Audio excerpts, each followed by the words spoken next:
Hi, it's me again with Corel Draw Tips and Tricks. Somebody posted this picture on Facebook and they asked me how I would draw that.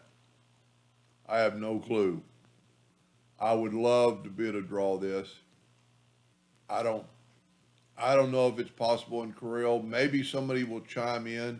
I've kind of done it, but it's just a fisheye effect. And this looks like if you had a screen and you threw a ball through it, the ball would be expanding the screen before it breaks through.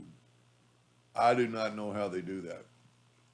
I did do it with fisheye and it's okay. It's not that, but I thought I'd just share with you. I've got these squiggly lines that I made. I'm just going to take an ellipse and then I'm going to put it in the center. And that ellipse is chosen, it's picked, it's selected.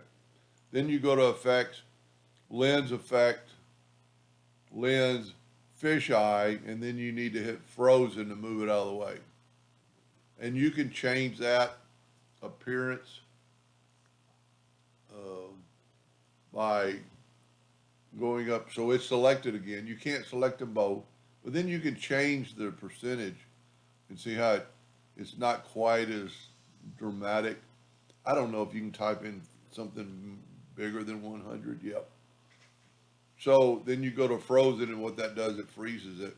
But and I've got a little squiggly little line there.